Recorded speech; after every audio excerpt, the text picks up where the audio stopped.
Okay, I think we're ready to start. So, hello and welcome. I'm Vicky Wetherington and I manage creative papers and specification within Antalis UK. I will be your host for this webinar.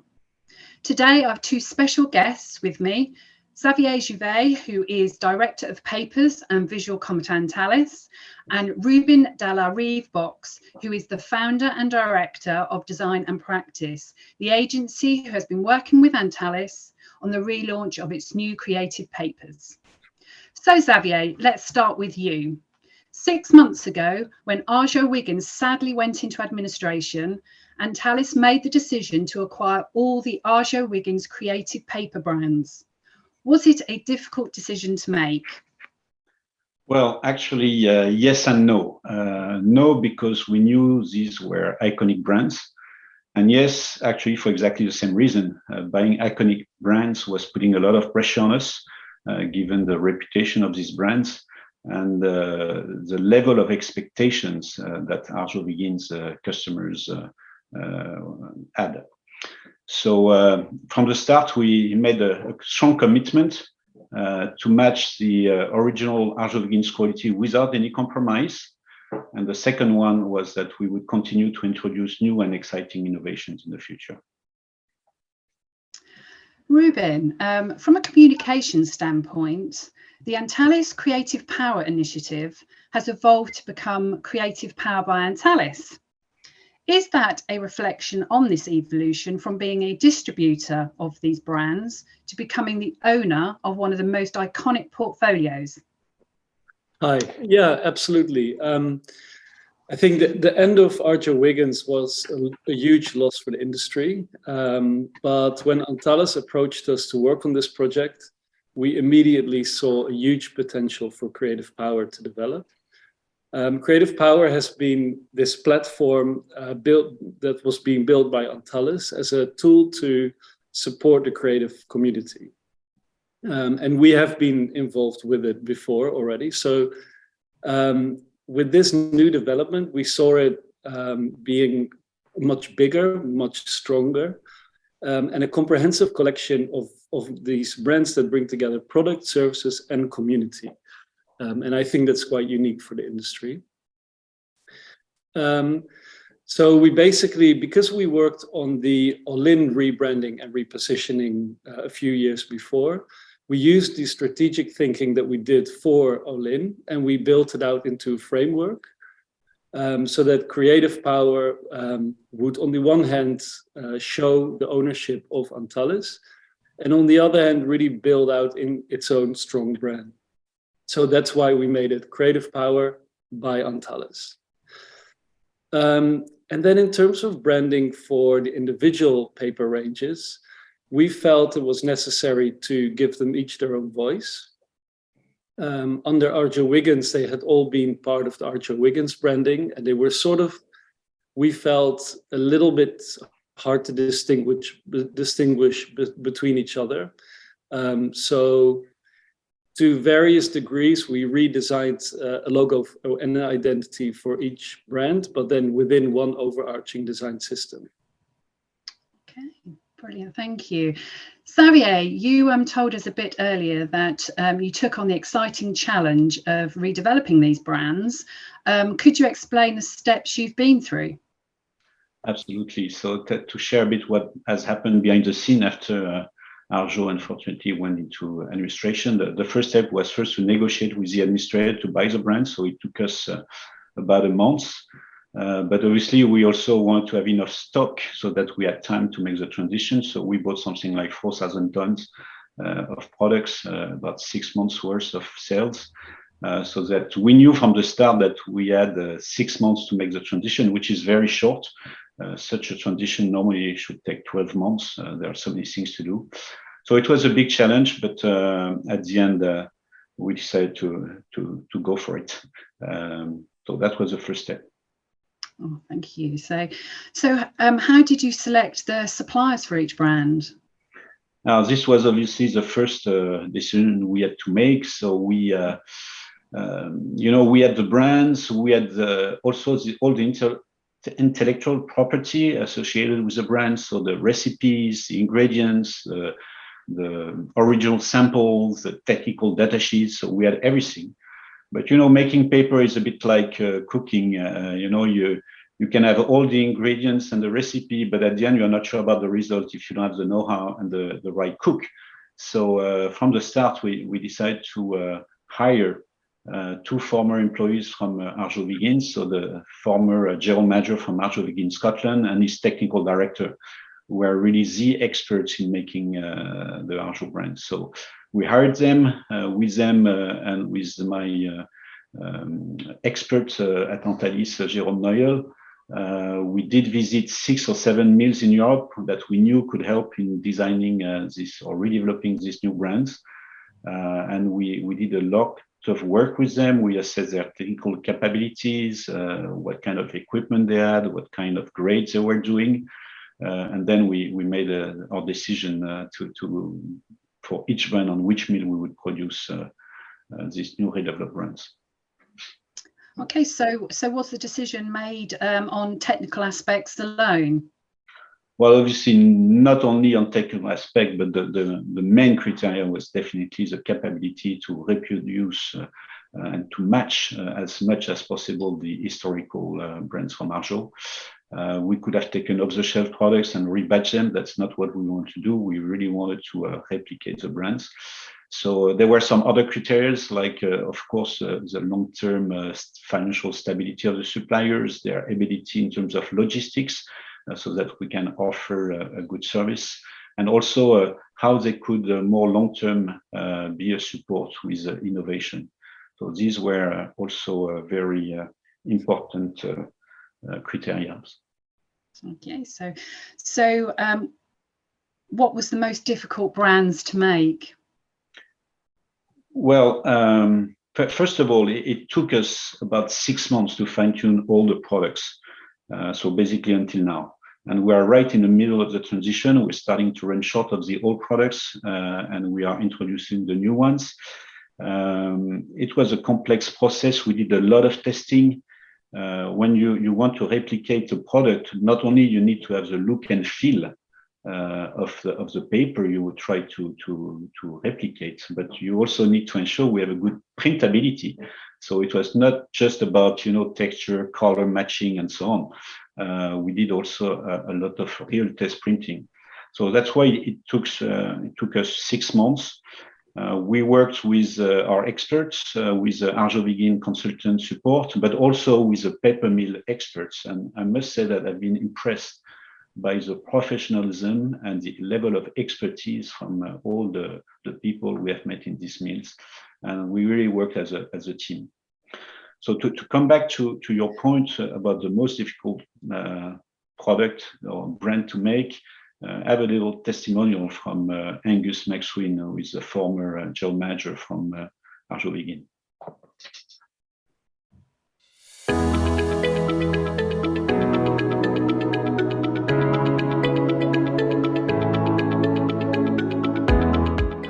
Hi, my name is Angus McSween. I've been with Arjo for 40 plus years in both engineering and manufacturing. So there's nobody who knows and understands the products better than I do. Well, Antalis approached me and asked me if I'd be interested in helping them move these products to other mills. So we need now to ensure that these grades and brands are transferred to new mills and keep the continuity and keep the quality. Conqueror is especially difficult because it is such a high prestige product, and we need to establish the methods to make sure that the product is exactly the same.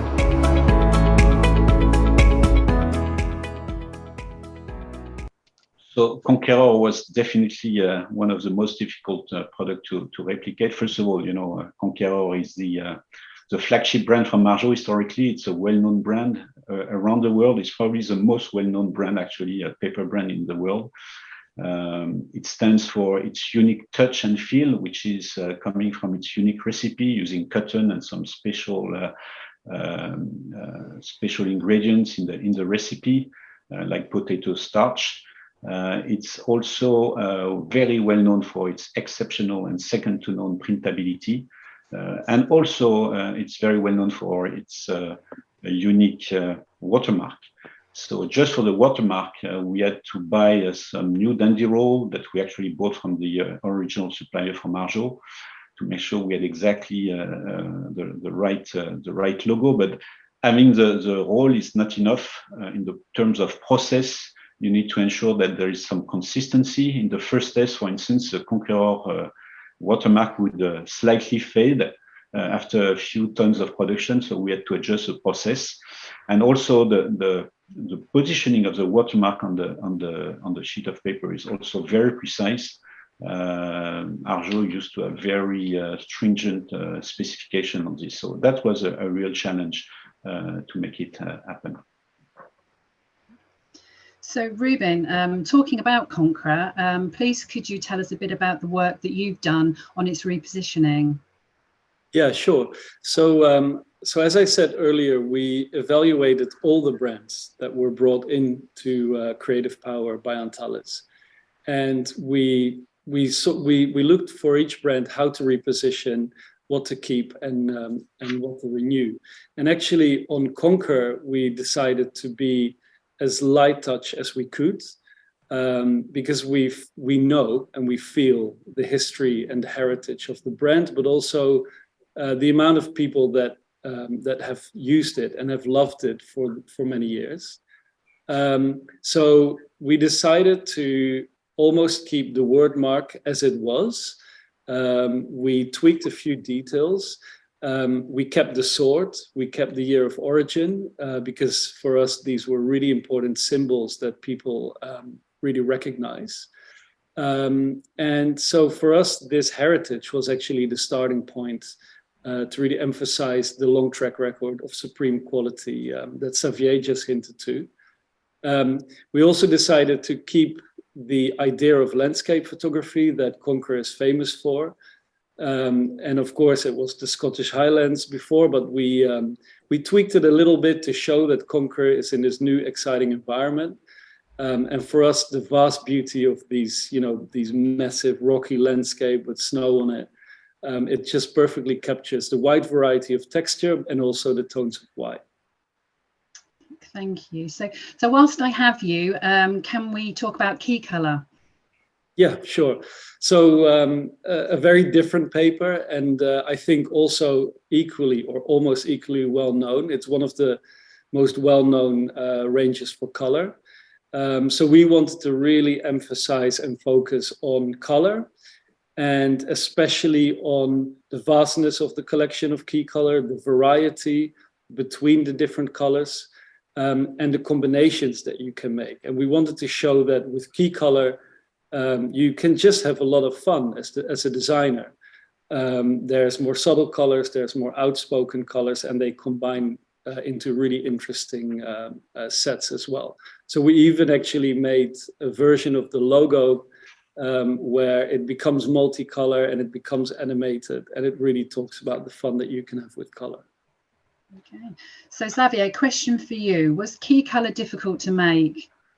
Well, actually, this one was easy because actually the main mill which was producing Keaykolour continued operation and was bought by a new owner. So we just had to make a deal with the new owner to continue production on Keaykolour, and also, by the way, on Curious Skin and Curious Matter. So these products have been basically left untouched, but we still had to do a range, an assortment review, and also changing the logo, so the wrappers and so on. So it was taking a bit of time, but we didn't have to work as much on the product development itself. Okay, that's great. So talking about Curious, I noticed that a dot has been added at the end of the Curious logo. Why this change, Ruben? Yeah, so Curious was it was actually referred to as the Curious collection under Arjowiggins, and we felt it was a bit redundant to have a collection within a collection. So we wanted to really focus on Curious, and we also wanted to focus and to bring out the curiosity that's within the word and within the name. So we were playing with the idea of having all the letters being sort of in between upper and lower case, so you're never quite sure. And we put a tittle on the I to, put people on the right or the wrong foot. And so the dot on the I became a dot after the word, which then becomes a connector to the sub-ranges. So it's you have curious by itself, and then you have curious metallics, curious matter, curious translucence, and curious skin. So it became a bit of a graphic tool, actually, to connect the sub-ranges to the main brand. Oh, great. So expanding on that question, could you tell us a little bit more about the visual aspects of the curious branding? Yeah, so I think, people that know Curious papers, they know that they're some of the most amazing papers when it comes to visual effects, tactility, and they're really something else. So yeah, we weren't really confident that the specialty of the paper was going to come through by just photographing them or, including them in like videos. So we realized we need to actually digitally convey the feeling that people get when they use this paper. So we created these visual ASMR-like animations that per range capture the intent and the feeling and the tactility without having the paper in your hands. Great, that's a great tool. So Xavier, were there any particular challenges around replicating Curious Metallic? Yeah, absolutely. It was probably technically one of the most difficult product to replicate. Actually for many, many years, all Arjo competitors tried to do a product similar to Curious Metallic, but frankly, nobody came close to it. And actually, we were really lucky when we started looking for a sourcing for this product. One of the suppliers had made some good progress to come closer. There was still a gap. So with our help and with the help from the Arjo guys I mentioned earlier, we were able to close the gap and now to have a product which is very, very similar. It took us a lot of time. We had to adjust color by color because some of them were easier to replicate than others.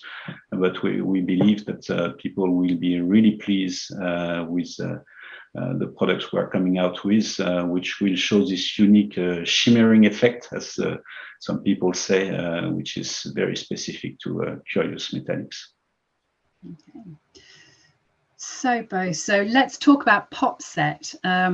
Here you've made a strong decision to integrate PopSet into the Olin family as Olin colours. So Xavier, what was the rationale behind this? Well, I must say we have had a lot of discussions internally on whether we should stay with PopSet or whether we should move it to the Olin range. From a business point of view, there is always a risk when you drop a name like PopSet, which has its own awareness, to move to a new name. Now, Olin is also very popular, so the risk was probably lower. And Olin, just to give you a feel, we are selling about the same tonnage of Olin that we sell for all the other Arjo brands altogether. So Olin is a strong name. We had been looking for a color range within Olin for some time. And finally, when this opportunity came, we decided to do it with PopSet because PopSet shares the same smooth surface than Olin. And we thought it was really a good fit. So, but we will continue to communicate on the fact that PopSet has now become Olin colors to make sure that the customers don't get lost and transition to this new quality. So Ruben, if you could clarify some on the branding. Yeah, sure. So, of course, we know Olin really well. We've worked on it a couple of years. So we were very excited to be able to add new sub-ranges and especially color to Olin. But also, like, we're also just designers. And I know for a lot of designers, they come to trust certain software or a type foundry that they really love or a paper range that they really love. And then once you become familiar and with this certain range or company, you just want to work with that as much as you can. So I think now having a family such as Olin that offers a really, I think, complete collection of white design papers, but also these really earthy, environmentally friendly papers for origins, and then this really big range of colored papers with a similar texture, is just really exciting. So I think Olin has become so much more complete. If you work as a designer on an identity and you're really used to working with Olin, it's just a luxury to also be able to use all these colored papers within it. Great. So moving on from there, Ruben, let's talk about Reeves. Could you share your thoughts? Yeah, so Reeves is really known for, you know, the embossings, the textures, the richness, the tactility. We see it as quite a classic brand, slightly understated, and really with a focus on the quality of the touch and the tactility. So we wanted to make sure, for this one, we just wanted to really focus in on the product itself and emphasize and almost enlarge the beauty of these textures. So what we did is we paired, to each texture, we paired a glass texture or a textured glass, some with lines, some with like more speckly textures, and we projected light through it onto the paper. So the benefit of this is that on the one hand, we communicate what these textures are in a bit of a dramatic way, but using the light like this also actually brings out the texture itself within the product. So it really becomes visible and very clear what each paper is. That's great. So Xavier, are all the textures available in Reeves? They are becoming available this month. Reeves is the last product we worked on, you know, in terms of product development. So they will become available this month and early June. We had a specific challenge with Reeves Tradition because Arjo was using a unique production process. The specificity about the Reeves aspect is that it's a pattern which is at the same time very natural, but also very precise. And it was very difficult to replicate because we could have done it with what's called a felt to get this natural aspect, but it would not have been so precise and consistent over time. Same time, we could have used another technique, which is to use a cylinder to mark the paper offline after the paper has been produced, but then we would have something very mechanical and not so much natural. So actually, we decided to go to the original process from Arjo, which is to do a marking with a cylinder, but during the paper production process online when the paper is still wet. And this is what produces this unique aspect of Reeves Tradition. So we had to order again a cylinder with a supplier for this from the supplier who was providing Arjo in the past. But it was not enough. The process itself has to be fine-tuned to exert the right pressure on the cylinder during the marking and not also smoothing too much during the calendaring process. So a lot of technical exchanges with the people from the mill and our experts and to come up with a solution. So this product has been really finalized basically last week. So we're now entering the production cycle.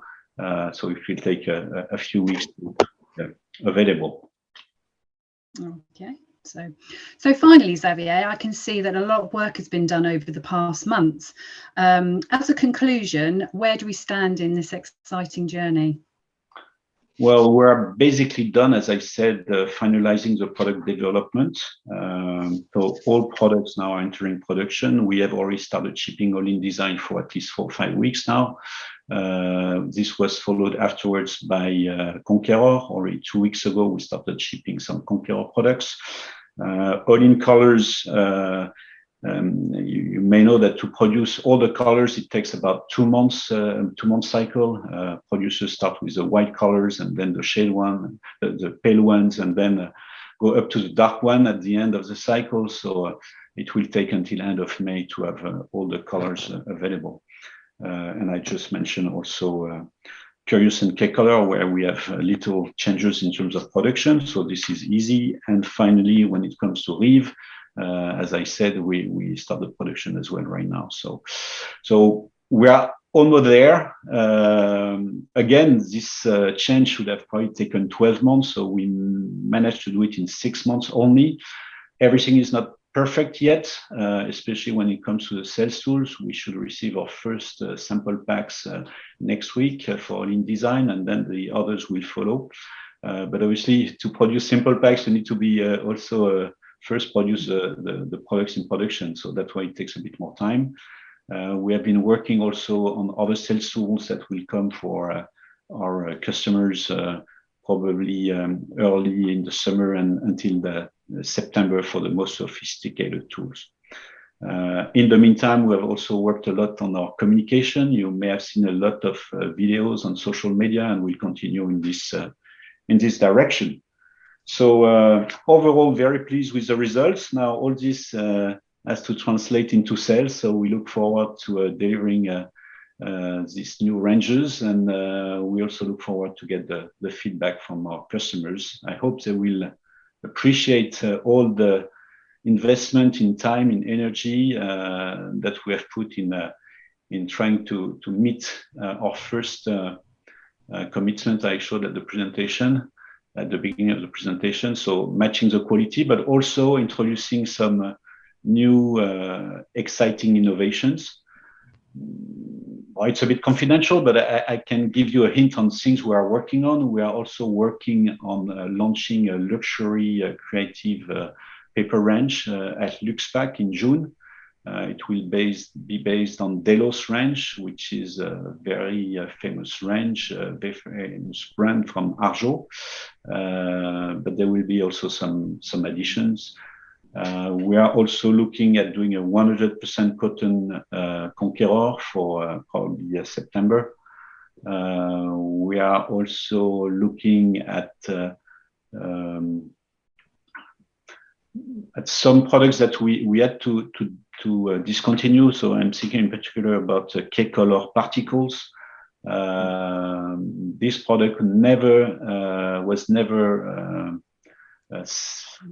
been selling very well because it was introduced during the time of COVID, and also it was not fitting very well within the Keaykolour range. So we're looking at relaunching it under the Curious range. So a lot of things going on, and hope you will see this coming out in the next few months. Yeah, lots and lots happening. So amazing. Thank you for sharing what's happening behind the scenes. We have been receiving a lot of questions, so I propose we move to the Q&A session. Just for everybody, if we're unable to answer all of the questions today, we will respond after the webinar. Okay, so I don't know how you want to move on to the questions. So let's pick them one by one. There is one I can answer, which is looking at the various ranges. It seems you have reduced the number of items quite a bit. Can you comment on this? So it's true. It's a definite choice we have made. We have reduced a bit the number of SKUs to leave room for future introductions. That's the first point. The second point is, let's face it, there is no point having huge ranges if you're not able to deliver them and if you don't have inventory. It was a bit of an issue in the past with Arjo, and we have decided to streamline a bit to focus on the most popular products that our customers are really interested to get, and to leave a bit of room for some additional innovations. What else do we have? How many suppliers have you used to fulfill the range, and are there any benefits in doing that? We are using today 4 suppliers and 6 different mills. There are some benefits. First of all, I think we would not have been able to run all these projects in parallel with one supplier only. I can tell you it's been a lot of work for everyone. Second is we obviously limit our risk by spreading a bit the range across various suppliers. We have seen in the past some suppliers having problems, not only financial problems, but also strikes. Last year, we had a big strike in the industry, as probably most of you know. There have been some floods historically, so we've seen a lot of things going on. So obviously, splitting a bit the range was also a way to reduce the risk. It's also a way to leverage more suppliers in terms of innovation for the future. So we'll have more suppliers to work with us on some new ideas we have. And it should also improve the availability of products, and also possibly, I'm thinking about the colored range, the possibility to be more reactive on bespoke colors, for instance. So that should be some of the benefits I see into this. Maybe there is one, Ruben, you can answer, which was about the most difficult decision when it came to rebranding these iconic brands. Can you comment on this? Yeah, sure. I think one big challenge was, as you already indicated, the time squeeze. There was a very fast-paced project. There were many brands, there were many decisions to make. So that, of course, was quite interesting and challenging. Another thing, of course, is every brand that we design in this project has other designers, other creatives in the audience. So it's pretty much the most critical audience that we can ask for. And that also makes it really exciting, of course.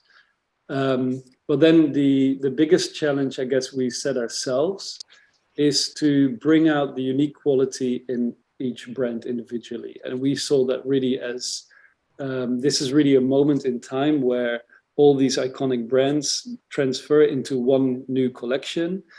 Especially Olin was joined by all these other great brands. And we saw that as a moment where we can really look at each brand individually, see what their strengths are, and how can we visualize that really well. And at the same time, create one design system where these brands can all fit within one overarching look and feel. Okay, thank you, Ruben. I see some very pragmatic question I will try to answer. So about samples, about so as I said, we're almost there regarding the first sample packs.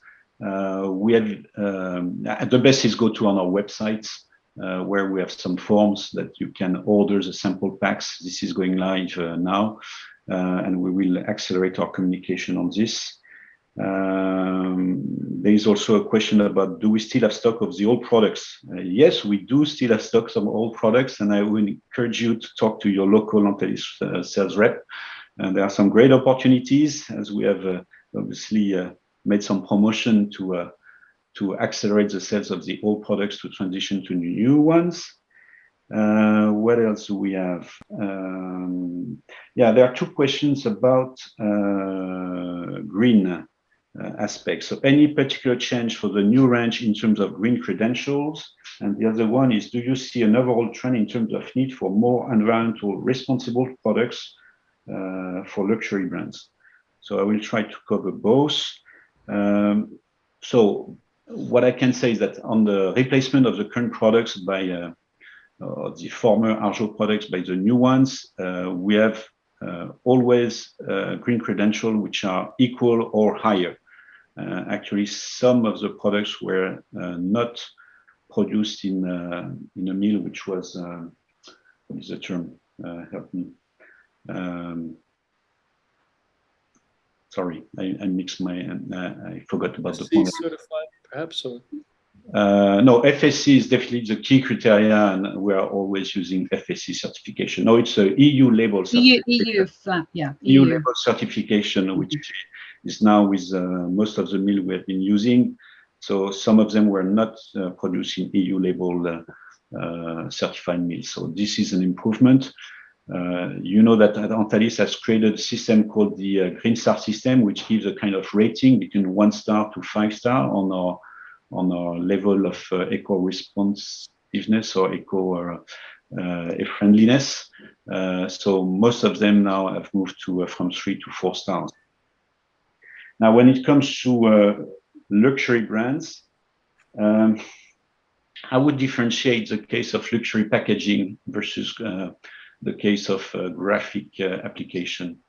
In pure graphical application, there is a trend for more green products, more recycled products, but the quality of printing is so important that the move is happening not as fast than in luxury packaging. In luxury packaging, there is really a trend for more environmental friendly products. It's overall true for packaging, by the way, not just luxury packaging. But you know, green credential can come into various forms. Of course, it can be recycled pulp, but it can be also alternative fibers. It can be the use of waste of other industries, like we have a product called Refit from Favini that we sell, and that is made of waste of cotton and wool. So it's quite interesting concept.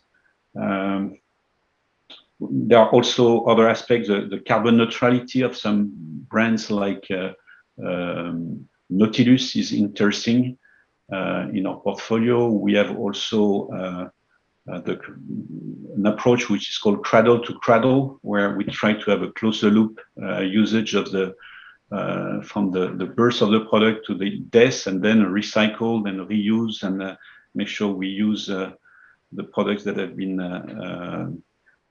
put in the waste to reproduce new paper. So many different initiatives. We also have all-in origin that was mentioned a bit earlier by Ruben, which is really interesting because it contributes to 1% for the planet, which is an organization which is really investing in projects to protect the planet. So again, when you look at green, there are various different options to be green.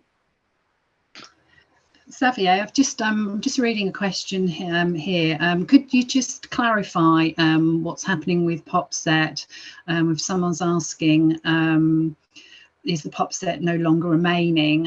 Could you just explain what's happening with PopSet again? So PopSet will disappear. We still have some stock, so we're selling the stock, but the all-in color grade we have developed is very, very close to PopSet. The goal was really to match PopSet. So I know it's a bit of intellectual exercise to accept the idea that PopSet is going to go. So there will be no longer PopSet brand in the market in 2 years' time. But we hope that all customers will have transitioned to all-in color, which will be basically the same quality. And we will communicate on this transition for at least a year, if even maybe more, if people have still not understood the switch. Okay. And will we be producing a sample book further down the line for these creative papers? That's we have not definitely decided what more advanced tools we will do for the rest of the year. That's a possibility. There are pros and cons on doing a full collection. It's true that it's neat when it's being delivered, but it becomes very quickly obsolete. So we know some of our competitors or some of our suppliers actually have this approach. That's something we will discuss internally. I welcome your feedback on this. It's quite expensive, to be frank. Such an investment means probably between 1 and 2 million euro of investment. So just to give you a feel, so we're not talking small money here. So, but that's a possibility. For sure, we will do tools similar to what you have seen with Arjo. There was someone asking about the combination of colors. If you remember, I think a couple of years ago, we introduced, or Arjo introduced actually a very interesting tool, which was showing the match between the Curious metallic range and the Keaykolour range. I think these tools were really interesting. But even within Keaykolour, the combination of color is something we could play with. So that's a discussion we have had with Ruben already. Well, it's a bit too early to share all this. But and by the way, I would like to thank Ruben and his team for all the hard work he has done in the last months to support us. And we still have a long way to go, and I'm sure we can count on them. Yeah, no, it's been really great working on this, and it's. I think the point where we are now is very exciting. The fact that we can share with everyone all the work that has been done, but I think, like Xavier said, there's a lot in the pipeline. I think that's maybe and hopefully even more exciting. I'm getting also sometimes the question why it takes so long to do a brand transition. So people need to understand that, of course, there is a question of the product development itself, as again, we didn't want to take off the shelf ready to go products and just rebadge them with the former Arjo brands. But also you cannot imagine when you change a logo, you need to redesign the wrapper. You need to produce a wrapper, which takes minimal 8 weeks. You need to redesign all the SKUs, the whole assortment, create the SKUs in the system, making sure you agree on the service levels with the suppliers, that you have the right number of sheets on the pallets and so on. So many details. So I don't want to go through all these things which should be not visible from the customer point of view, but at least you can get a feel for what has been going on behind the scene that kept us really busy. I'm not sure I would do this every year, to be frank, so that's why also we want to put our eggs in the same basket. Please don't. But it's been very exciting. It's been really a learning experience for all of us. Visiting all these means and very open communication with all suppliers was very enlightening. So thank you to all. I know some of our suppliers are connected right now. I can see some names. So thank you for your support during this transition. And I'm glad at the end that we were able to keep these brands alive. I know a lot of people are attached to these brands, so I'm sorry for the guys who are fanatic about Popset. We know some people will not like it, but well, it was a choice. And in business, sometimes we have to make business decisions, and that was one probably what we discussed most internally. But at the end, we thought it was the right decision to make. Okay. Yeah, and I also think that a lot of the decisions, and like Xavier said, some decisions come quite early on in the process, and you sort of have to think into the future what that means and what that's going to develop into. But I think a lot of the choices and decisions that have been made have really been made with a strong eye on the people actually using it. So I think there has been some efficiencies, there have been some changes, but I think it's all been really thinking about these brands and these paper ranges and how to make them most future-proof and exciting for the users.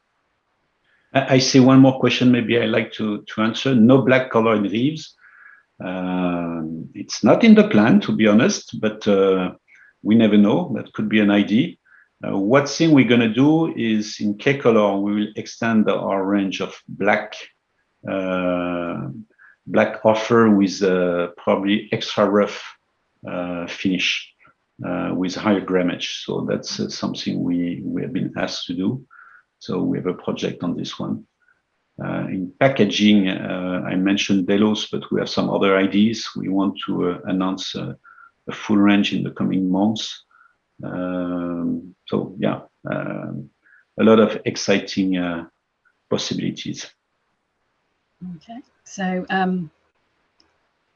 thank you both for a great insight into the fantastic work which has been happening behind the scenes on all of these iconic brands. Very exciting times ahead, and I'm sure I speak for all attending. This has been a really helpful and very informative session. Thank you again for your time, and please don't forget to follow Creative Papers by Antalis on Facebook, LinkedIn and Instagram to see all the regular updates. So thank you to everybody, and goodbye. Thank you very much, and definitely following us on social media is probably the best way to make sure you don't miss a form to fill in to get sample packs. So make sure you follow us. Thanks again. Have a good day. Bye-bye. Thank you. Bye.